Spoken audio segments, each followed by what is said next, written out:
नमस्कार। आज मैं प्रसिद्ध प्रयोगवादी कवि अज्ञेय द्वारा रचित कविता कलगी बाजरे की विशेषताओं पर चर्चा कर रही हूँ।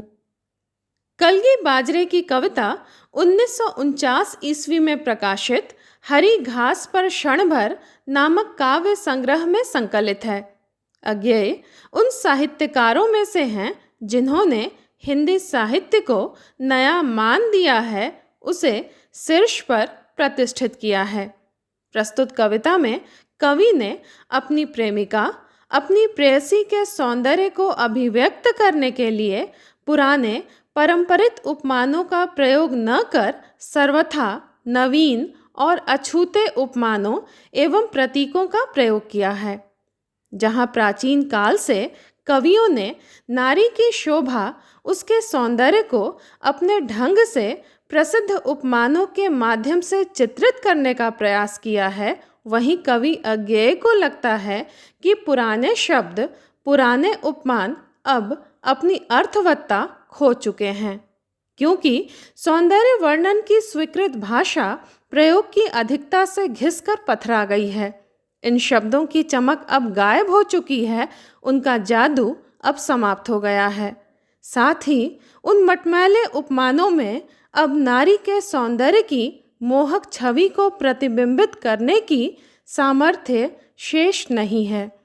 इसी संदर्भ में गोस्वामी तुलसीदास ने भी पुराने उपमानों के द्वारा सीता जी के चिर नवीन सौंदर्य को व्यक्त करने में कठिनाई का अनुभव करते हुए रामचरितमानस में लिखा है, सब उपमा कभी रहे जुठारी, केहीं पट तरों विदेह कुमारी।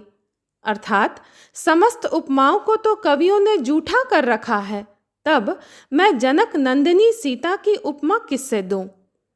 आज के संवेदनशील कवि के समक्ष भी ठीक यही समस्या उपस्थित है। इसी कारण वह बिल्कुल अछूते, बिल्कुल नए उपमानों को ग्रहण करता है, और ये नवीन उपमान हैं हरी बिछली घास या फिर हवा के झोंकों से डोलती हुई बाजरे की छरहरी और लचीली कलगी। कवि की प्रेयसी का सौंदर्य, कवि का उसके प्रति अगाध प्रेम कविता की निम्न पंक्तियों में अभिव्यक्त हुआ है। हरी बिछली घास डोलती कलगी छरहरी बाजरे की, अगर मैं तुमको ललाती सांझ के नभ की अकेली तारिका अब नहीं कहता, या शरद के भोर की निहार नेहाई कुई टटकी कली चंपे की वगैरह, तो नहीं कारण कि मेरा हृदय उथला या कि सूना है, या कि मेरा प्यार मैला है, बल्कि केवल यही ये उपमान मैले हो गए हैं। देवता इन प्रतीकों के कर गए हैं कूच, कभी बासन अधिक घिसने से मुलम्मा छूट जाता है।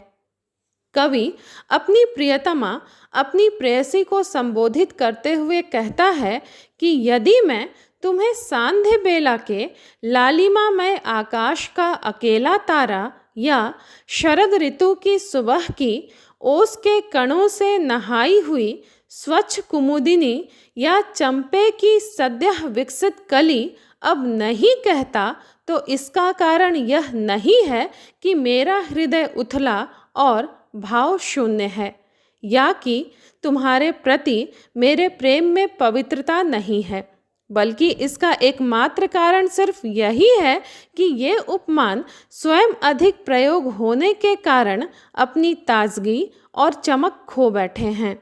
इन प्रतीकों की अर्थवत्ता अब समाप्त हो गई है, उनका आकर्षण नष्ट हो गया है। ठीक उसी प्रकार जैसे बर्तनों को ज़्यादा प्रयोग में लाए जाने से या उन्हें ज़्यादा घिसने से उनके ऊपर की कलई उतर जाती है, अर्थात उनकी चमक समाप्त हो जाती है। पुनः कवि प्रेयसी से प्रश्न करता है कि क्या तुम अपने रूप को, अपने सौंदर्य को स्वयं ही नहीं पहचान पाओगी, क्योंकि इसके ज़्यादा निकट तो तुम हो।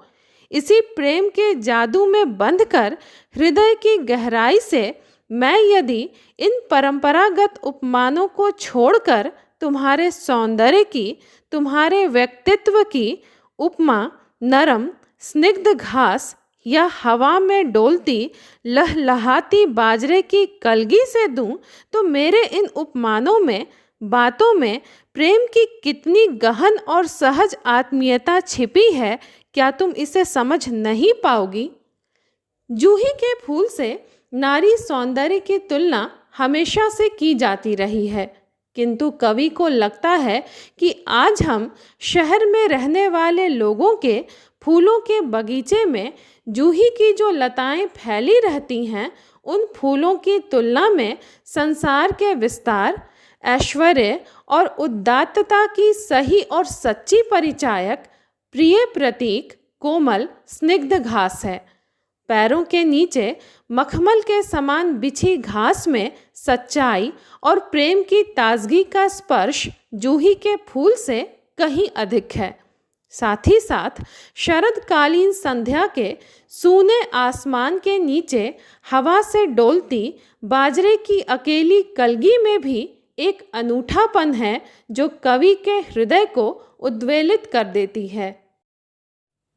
कवि जब जब इनकी ओर देखता है, तब तब इस विशाल विश्व की निर्जनता सघन होकर उसके अंतर में सिमट आती है और वह एकांत भाव से प्रकृति के अछूते सौंदर्य के प्रति समर्पित हो जाता है।